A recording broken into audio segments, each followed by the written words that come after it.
Welcome back. In this, the seventh video in a series, I want to try something different. We have already prepared the data in earlier videos and you can watch those. Now that my data frame is ready, I want to create a bar plot of this exact, this is the bar plot I want to create. So first I explain it here, then we'll go over to Python and see how to do this step by step. Okay.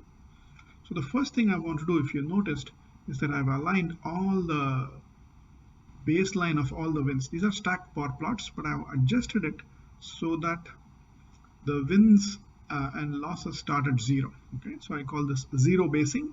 So I'll show you a trick to do this. I don't like the default colors that come with matplotlib and pandas, so I'm changing it slightly, and I'll show you how you can have your own custom colors. The third thing I do is I use the team names as the x-axis so that it's easy to see. We need that label, and I then want to sort all my labels or all my bars from the most winning team to the least winning team, from New Orleans to Arizona.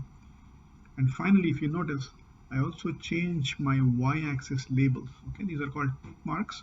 We'll see how to do this. I want it to show 0 here where there are 0, and then -8, -16, and then +8 and +16, so that we can see how many losses and wins there are.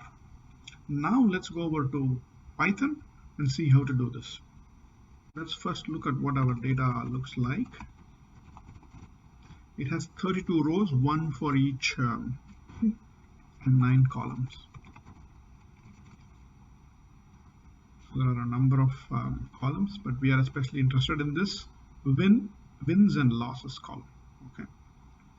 So the very first thing we can do is to simply create a bar plot.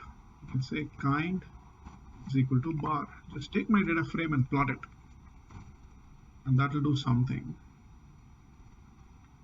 But it's printing too many things. I don't want all of these things. We want only the two columns that we are interested in. So we can say my columns of interest are wins and losses.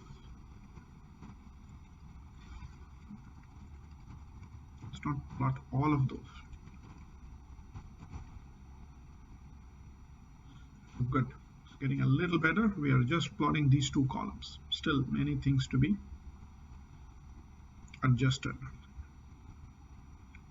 We want to do stack equal to true. Good. So we are getting somewhere. We found the two columns that we want to plot, and we are plotting them one on top of each other. But we are getting the wins at the bottom and the losses at the top. There are a few things we need to take care of now. Let's make some minor adjustments. You see the order is wins on the bottom and losses on the top, but we don't want that. We want it the other way. So let's change that. What if I do wins first, then losses?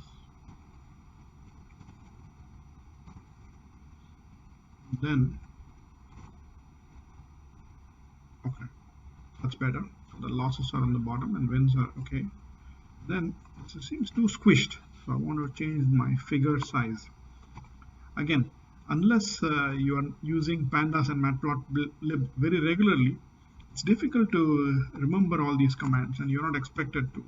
The goal is that using all these videos or Stack Overflow or search, you should be able to find out how to. Figure size is equal to 15,4. Okay, so it's a little spread out, it's a little better. Do you see this whole idea of zero basing? That is not getting done. Okay, so this team has had a lot of losses. So one trick that I have learned that we can do is that you see the maximum number of losses that a team can have is 16. It only plays 16 games. Even if you lose every single game, you can have a maximum loss of 16. So there is this new trick that I want to do. I want to create a new column. I'm going to take my data frame and I'm going to just create a new column called padding or pad, which is equal to 16 minus my losses. Okay. If I do this, now let me copy this so that for people who want to run this notebook by themselves later, and this notebook is available in GitHub. I'll put a link to it at the bottom of this video, the video notes, so you can take a look. So now I'm saying that I want to plot 3 columns. I want to first give me my padding, then plot the losses and wins. Now if you can see that this is what we were after, okay? The zero basing is getting done. Of course the colors now are not what we wanted, okay? So let's also continue. Let's say that I don't want my legend equal to false. Okay, getting there. Next thing we're going to do is customize the colors, okay? This is actually easy to do. You see there are 3 stacked bars. There are 3 colors I need to create, so maybe I will call them my win-loss colors. And what do I want to use? For pad, I want to use white. That's when the trick will work.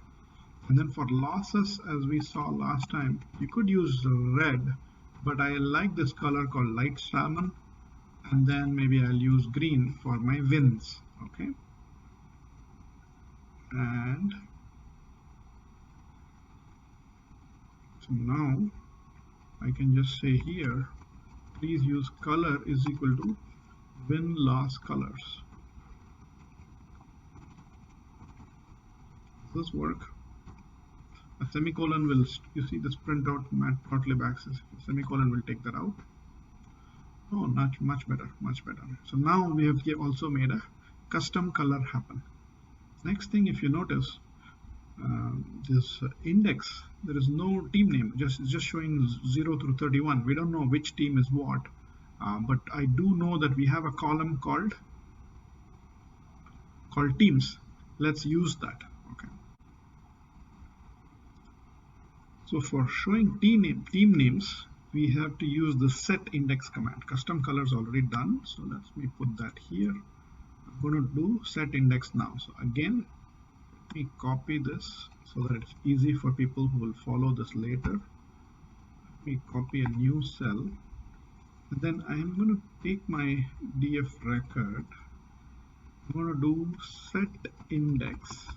Which column? The column is called team. So please make team as my index, then take the 3 columns, add losses and wins, and do all of this. Okay, that's it.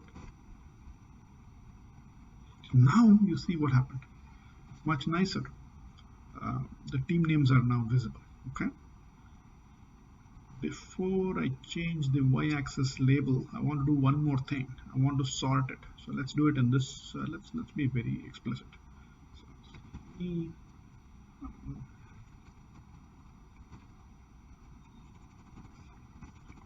sort by wins.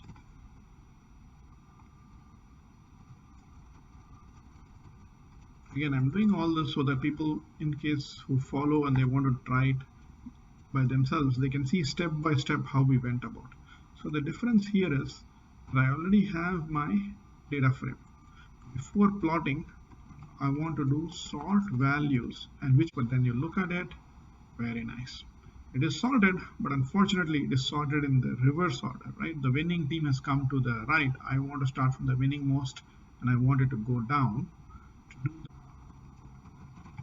I want them to be descending. Nice. Next, I want to focus on the y-axis labels. You see this here, these are called the y ticks or y labels. They go from 0 to 30. That doesn't make a whole lot of sense because we want this value to 16 to be 0. Okay, and then I can see how many losses and how many wins, because they only play 16 games, so showing 30 is very confusing. To do that, once again, let's copy this